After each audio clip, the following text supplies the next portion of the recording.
Hello. Today's topic is cross multiplication method. Okay. This method is also very easy to solve pair of linear equations into variables, and this one is fourth method.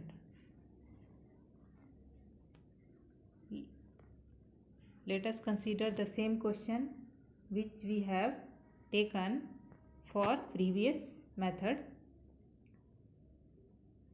5 pencils and 7 pens together cost rupees 50, whereas 7 pencil and 5 pens together cost rupees 46. Find the cost of 1 pencil and that of 1 pen. In solution, what we will do at first? We have to suppose the value, the cost of 1 pencil rupees x and cost of 1 pen equal to rupees y. Okay. What will happen? Consider the first condition. We will have first equations 5x plus 7y equal to 50, and if we consider the second condition, then we will get 7x plus 5y equal to 46. Okay, we know that which one is a1, which one is b1, which one is c1. Here, if you think about the standard form of equation, that is a1x plus b1y plus c1, then by comparing here, a1 equal to 5, a2 equal to, b1 equal to 7, c1 equal to 50, and similarly for second equation, a2 equal to 7, b2 equal to 5, and c2 equal to 46. Okay, is it right? Nice. Now what we will do, we have a formula. Look at the formula carefully. X upon b1 c2 minus b2 c1. What is the denominator here? First part, x upon, that is b1 c2 minus b2 c1.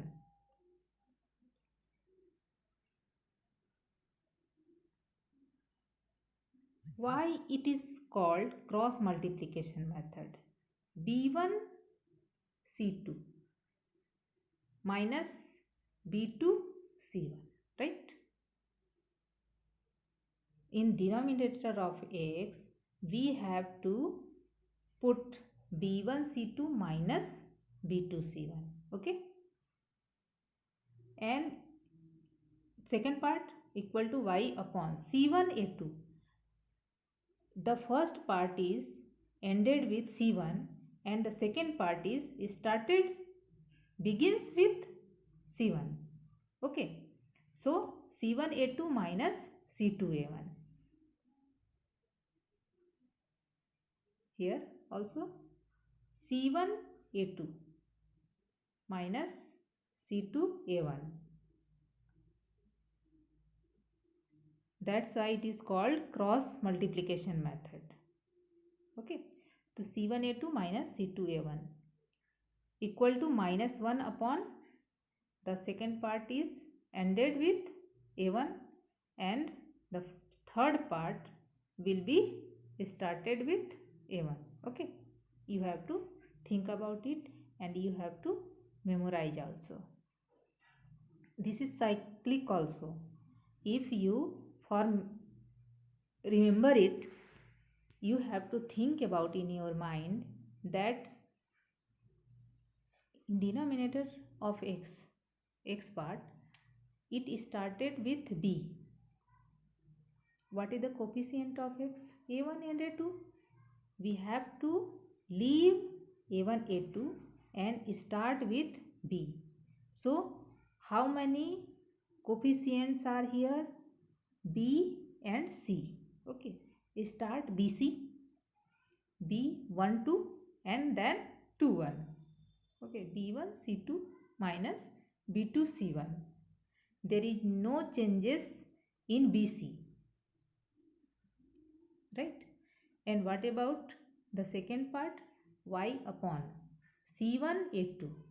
Y's coefficients are b1 and b2.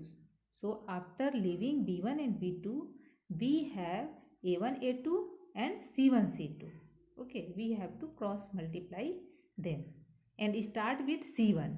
If you start with c1, then what you will get? C1 a2. C1 a1 is not allowed because it is cross multiplication terms. Okay, the method is cross multiplication. Equal to, similarly, -1 upon a1 b2 minus a2 b1. Last part is for no variable. Okay, if you leave the part constant term c1 c2, then we have a1 a2 and b1 b2, and if we multiply it crossingly, then we will get a1 b2 minus a2 b1. Okay, now putting the values, simply what we have to do, we have to put the values from here in formula a1 a2 b1 b2 c1 c2 and solve. Nothing to do. You have to be careful about sign. 322 minus 250 equal to y upon 350 minus 230 equal to minus 1 upon 25 upon 25 minus 49. Next, okay, x upon 72 equal to y upon 120 equal to minus 1 upon minus 24. Now what have to do? The three parts are equal to each other. So at first we have to take first part with third one, because in first part x is there and in third part there is nothing. Okay, nothing means there is no variable. Okay, so x upon 72 equal to 1 upon 24, and if you want to find y, then you have to take second part and third part. Y upon 120 equal to 124. Okay, from first and third part we will get x upon 72 equal to 1 upon 24, that is x equal to 72 upon 24, x equal to 3. From second and third part, y upon 120 equal to 124, that is y equal to 120 upon 24, that is y equal to 5. Okay, so answer is x equal to 3, y equal to 5. So it is cross multiplication method. I think you got it. Thank you.